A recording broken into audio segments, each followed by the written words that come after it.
Aujourd'hui, on voit comment créer un style, un look drama, une lumière dramatique dans Photoshop.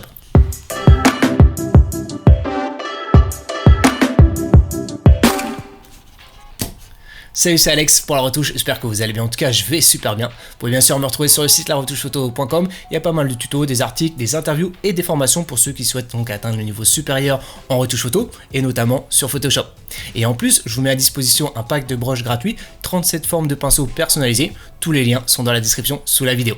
Cette semaine, dans les stories sur Instagram, je vous ai posé la question à savoir quel tuto vous souhaiteriez avoir aujourd'hui. Et vous avez été très nombreux à choisir la lumière dramatique. Donc c'est ce qu'on va voir aujourd'hui, comment retoucher une photo standard et la modifier de telle façon à ce qu'elle ressemble à une photo dramatique. On va commencer dans un premier temps par se focaliser sur les tonalités, à savoir accentuer les valeurs de noir et de gris. Pourquoi ? Pour assombrir notre image et commencer donc à la rendre un petit peu plus dramatique. Ensuite, on va se focaliser sur la chromie, à savoir désaturer nos couleurs pour la rendre un petit peu moins joyeuse. Et bien sûr, on va pas utiliser le calque de réglage teinte saturation qui pour moi aplatit un petit peu l'image. On a besoin donc de conserver des contrastes et pour ça, je vais vous montrer donc un autre calque de réglage qui lui permet de travailler sur un noir et blanc avec de la profondeur. Et ensuite, on va faire une petite approche de photomontage. On va venir accentuer la lumière pour, encore une fois, rendre notre photo un peu plus dramatique et on va apporter donc quelques petits effets pour styliser un petit peu notre lumière. Et ensuite on va se focaliser sur deux derniers calques de réglage pour accentuer encore une fois le burn et diriger le regard du spectateur et accentuer la lumière pour réveiller un petit peu donc nos pixels blancs. On bascule tout de suite dans Photoshop pour voir ce que ça donne et bien sûr je vous invite à télécharger la photo qui se trouve dans la description pour réaliser ce test. On voit ça tout de suite. Sans surprise, on fait un glisser-déposer de la photo dans Photoshop. Celle-ci s'ouvre sur un document PSD et on va pouvoir tout de suite commencer par créer un masque de luminosité avec un nouveau calque de réglage. Pour ça, on se rend dans les couches. Pour ceux qui cherchent encore les couches, vous allez dans l'onglet fenêtre et vous sélectionnez couche. Dès que vous avez la petite coche juste ici, ça veut dire que la fenêtre est active dans Photoshop. Ici, on va se mettre sur la couche RVB, à savoir la couche composite ou aussi appelée couche générale. Et on va tout simplement faire une sélection de la luminosité présente sur notre photo. Pour ça, on se met sur la vignette et on fait CTRL ou commande pour ceux qui sont sur Mac, clic gauche. Voilà, là une sélection s'opère. On a donc sélectionné nos hautes lumières, à savoir nos blancs présents sur notre photo. On va conserver notre sélection et revenir dans Calque. On est sur notre arrière-plan, on va pouvoir tout de suite se rendre ici en bas de la fenêtre de calque pour sélectionner ici un nouveau calque de réglage courbe. On a notre calque de réglage qui s'est ouvert avec une médiane et surtout on a un masque de fusion qui s'est créé par défaut avec notre sélection. Comme notre sélection était active, notre masque de fusion est rempli de notre sélection. On va juste regarder à quoi il ressemble avec Alt, clic gauche, voilà. On a notre effet qui va s'afficher ici sur les hautes lumières, à savoir ici les blancs. Ce qui est en noir sur un masque de fusion rend invisible notre effet et ce qui est en blanc rend visible notre effet. Sauf que là, il n'y a pas d'effet. Donc on va venir ici sur le calque de réglage courbe et on va sélectionner, on va mettre un point plutôt sur notre médiane. On va se mettre sur les gris moyens à 128. Avec Tab, je passe sur la sortie et là, on est à 128. C'est très bien. Ici, on va créer un burn, donc on va descendre sur la sortie pour assombrir notre image. On reste appuyé sur Shift et flèche du bas pour descendre tous les 10. Voilà. Et on va se mettre sur, 68. On a dit que c'était un burn car on a assombri notre image, on ne peut pas passer à côté ici. Donc, on tape burn 1 car il va y avoir plusieurs burns. On va ici poursuivre notre travail sur les tonalités, à savoir assombrir notre image avec un nouveau calque de réglage courbe. Pour éviter de répéter le travail, on se prend pas la tête et on fait un clic droit ici, dupliquer le calque. Voilà, que l'on va renommer Burn 2. Voilà. Et regardez ce qui se passe, on a exactement le même masque de fusion. Nous, c'est pas ce qu'on veut ici, on va vouloir ici l'inverser pour travailler sur nos tons foncés.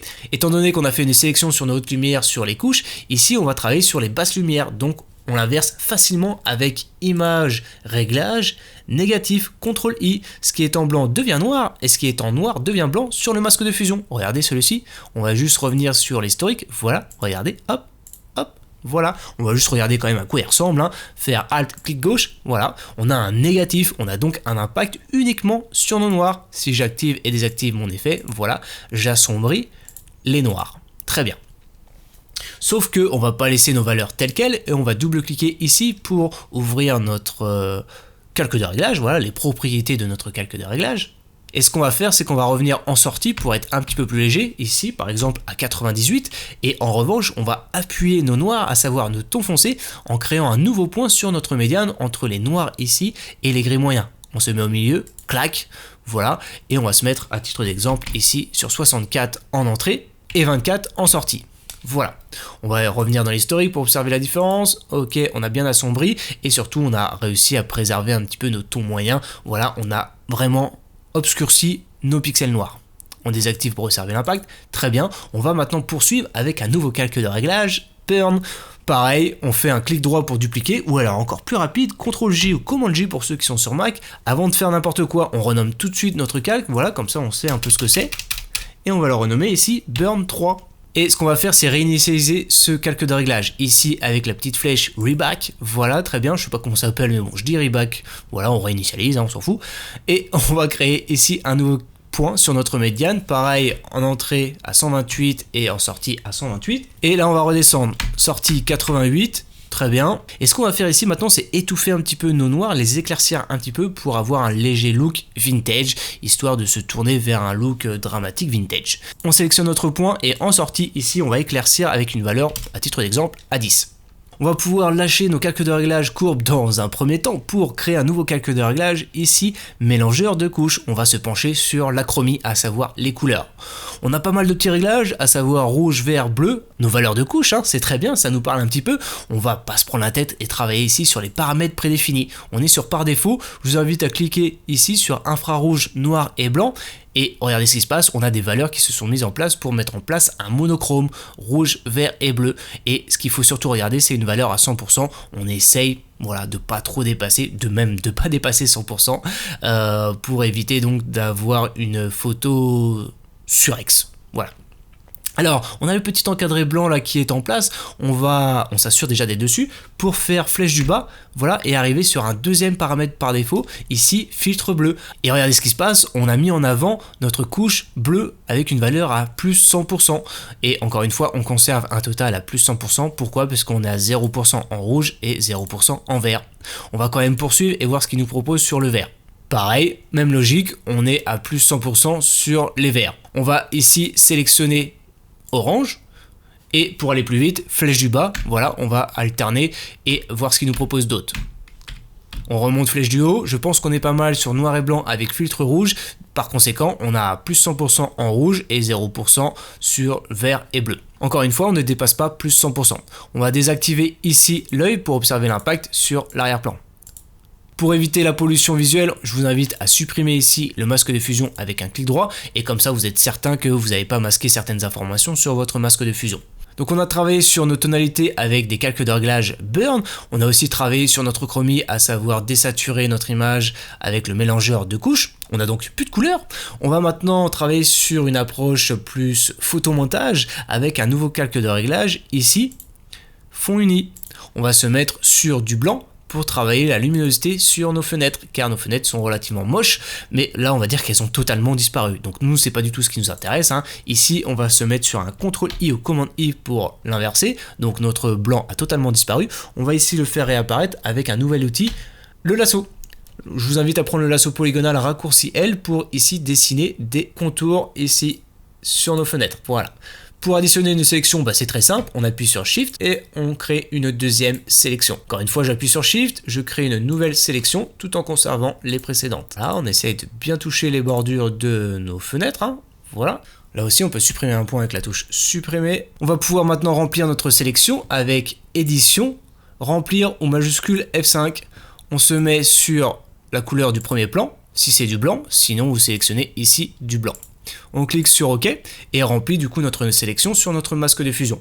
On va faire ici sélection désélectionner, CTRL D ou Command D pour ceux qui sont sur Mac. On va ici double-cliquer sur notre masque de fusion pour ouvrir la fenêtre sélectionner et masquer. On va se mettre sur un petit contour progressif ici à 5 pixels.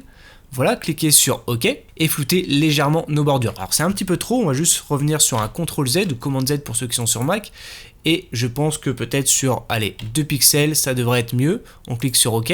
On va tout de suite renommer notre calque avec un double clic ici, que l'on va renommer Window 1, car on va voir plusieurs calques de réglage Window. Et ce qu'on va faire maintenant, c'est ajouter un effet glow sur nos fenêtres pour rendre notre lumière un petit peu plus réaliste. Donc on va dupliquer ici Windows 1 pour éviter de perdre du temps et de faire un clic droit. On va tout de suite faire un CTRL-J pour dupliquer. On va tout de suite le renommer, hein. Windows 1, mais cette fois-ci Glow. Et on va double-cliquer sur notre masque de fusion pour ouvrir une nouvelle fois notre fenêtre sélectionnée masquée. On va revenir sur une valeur plus importante pour avoir un beau contour progressif ici à 50 pixels. On clique sur OK et apporte un effet glow donc à nos fenêtres. On peut d'ailleurs revenir dans l'historique pour remarquer la différence. Voilà. On va pouvoir refermer notre historique pour dupliquer une nouvelle fois notre fond 1, mais cette fois-ci travailler sur le côté droit donc de notre photo avec une nouvelle fenêtre. On va faire un clic droit ici, dupliquer le calque ou CTRL-J pour encore aller plus vite et on va le renommer Windows 2. Alors là, on vient de dupliquer notre travail, nous c'est pas ce qu'on veut, on va faire un clic droit ici, supprimer le masque de fusion, le refaire disparaître avec Alt, clic gauche, voilà, on remplit notre masque de fusion en noir. On va reprendre le lasso, raccourci L et dessiner ici la lumière qui est au sol. Vous avez déjà des indices, il suffit donc de les comprendre pour pouvoir dessiner la lumière.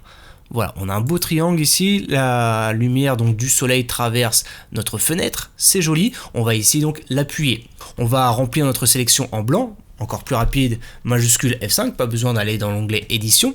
Et on remplit là aussi en blanc, ok. Voilà, on va faire un CTRL-D pour désélectionner. Donc là, on a des contours bruts. On va rendre notre effet un petit peu plus réaliste en ouvrant une nouvelle fois notre fenêtre sélectionnée masquée. Je pense qu'on peut attribuer un contour progressif à 50 pixels là aussi et cliquer sur OK. Notre effet commence à ressembler à quelque chose, mais on va dire qu'il n'est pas vraiment crédible. Il est un peu brutal. Donc ce qu'on va faire, c'est ici se rendre dans Filtre, Rendu, Nuage. Regardez ce qui se passe, on applique notre effet nuage à la totalité de notre fond Windows 2. Alors nous, c'est pas du tout ce qu'on veut, hein. On veut attribuer notre effet nuage uniquement à notre effet lumière ici sur le coin droit. Donc ce qu'on fait, c'est qu'on revient sur un CTRL Z et cette fois-ci, on crée une sélection, CTRL clic gauche, on crée une sélection sur notre contenu et on va pouvoir revenir dans Filtre et sélectionner le filtre précédent, à savoir notre filtre nuage, aussi activable avec Alt CTRL F ou option commande F pour ceux qui sont sur Mac. Et cette fois-ci, ça fonctionne, CTRL D ou commande D pour désélectionner. On revient sur l'œil pour observer l'impact. Super. Ou alors directement dans l'historique, ici, récupérer la sélection, voilà. Alors c'est pas mal, mais je pense qu'on est encore un petit peu trop gourmand et ce qu'on va faire, c'est tout simplement réduire l'opacité, je pense, sur 50 pixels. Alors je pense qu'on est pas mal là, on a presque fini. On va juste poursuivre notre travail sur les tonalités pour encore assombrir un petit peu notre image, pour la rendre encore un petit peu plus dramatique. On va revenir ici sur une création de calque de réglage courbe. Et on va recréer un point sur notre médiane ici pour assombrir notre image, donc 128 et je pense qu'en sortie à 64 on devrait être pas mal. Sauf que là on applique, on va dire, notre effet sur la totalité de l'image. Nous on aimerait seulement assombrir donc notre photo uniquement sur le coin gauche de notre image. Pourquoi? Puisqu'on a de la lumière qui vient de droite. Voilà, on cherche à diriger le regard du spectateur. Donc on va le faire disparaître avec un CTRL I ou commande I, on crée un négatif et on va prendre le dégradé, raccourci G, voilà, et on va s'assurer ici d'être sur du blanc pour réafficher notre effet et surtout d'avoir ici de l'autre côté une opacité à 0%. On souhaite uniquement avoir un blanc de la gauche vers la droite. Donc on clique sur OK et on va faire clic gauche pour créer un beau dégradé linéaire. Ce que je vous invite à faire, c'est à rester appuyé sur Shift. Hop là, regardez ce qui se passe, du coup on a des angles, tac, voilà, et de la gauche vers la droite comme ceci. Voilà, on a sombré notre image, mais regardez ce qui se passe. Là, j'ai créé un radial. Moi, c'est pas ce que je veux. Je vais revenir sur un CTRL Z et sélectionner ici le dégradé linéaire. Shift, clic gauche, voilà, je crée un beau dégradé linéaire de gauche à droite. Très bien. On va désactiver l'œil pour observer l'impact, mais regardez ce qui se passe. On a assombri aussi nos fenêtres. Mais nous, c'est pas ce qu'on veut. On veut masquer notre courbe sur les fenêtres. Donc pour ça, on va créer une sélection sur Windows 1, CTRL ou commande clic gauche. Voilà. Donc on crée une sélection sur nos petits rectangles blancs. Très bien, on s'assure d'être sur courbe 1 et on va remplir en noir. X pour passer la couleur noire au premier plan, ça permet donc de permuter les couleurs. Et majuscule F5 pour masquer notre effet. Voilà, couleur du premier plan, ok. CTRL D pour désélectionner. On désactive notre calque pour observer l'impact, super.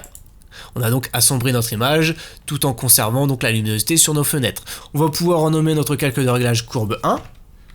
Burn, car on a assombri notre image, et vignette, car ça donne un petit look vignettage.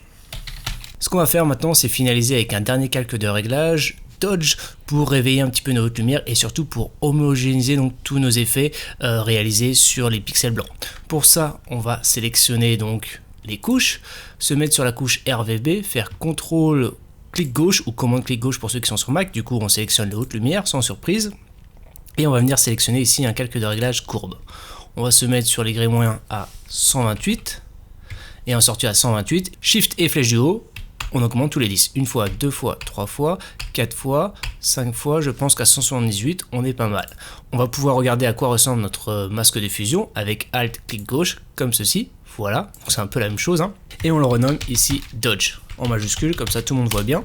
Je pense qu'on va même être un petit peu plus léger, moins gourmand et redescendre sur 168. On va pouvoir regrouper tous nos calques de réglage et les mettre dans un dossier avec CTRL-G que l'on va renommer Lighting Drama. Voilà, et on désactive l'œil pour observer l'impact de tous nos effets sur notre calque arrière-plan, à savoir notre photo originale. Voilà, touche F pour changer l'affichage.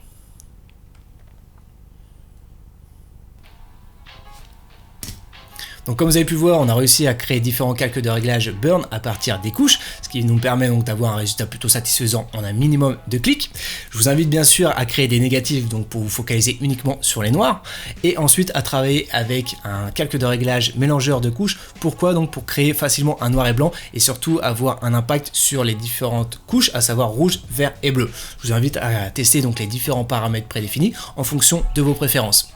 Et ensuite, voilà, essayez donc de dessiner un petit peu la lumière, de l'accentuer et d'ajouter des petits effets comme l'effet nuage, voilà, pour rendre votre lumière un petit peu plus brumeuse, un petit peu plus poussiéreuse, voilà, comme s'il y avait de la poussière dans l'air. Et ensuite, je vous invite donc à finaliser avec encore d'autres effets, comme on l'a vu ici avec un calque de réglage burn, vignette. On ne fait pas un vignettage uniquement sur les bordures, on peut là diriger le regard du spectateur sur la fenêtre, voilà, de gauche à droite. Et essayez donc de préserver vos hautes lumières avec tous vos effets, hein, avec un nouveau calque de réglage Dodge. Essayez donc de réveiller les blancs avec là aussi un masque de luminosité. Voilà, j'espère en tout cas que vous avez aimé cette vidéo. Dans ce cas, je vous invite à mettre un gros like juste en dessous de celle-ci et la partager avec les intéressés. Je vous invite aussi à revenir dans les commentaires pour me dire ce que vous pensez de ce look dramatique. Il existe une multitude de styles et de techniques. Voilà pourquoi on y reviendra donc dans de prochaines vidéos. Je vous invite aussi à vous abonner à la chaîne, on est de plus en plus nombreux à progresser ensemble autour de notre passion, la retouche photo.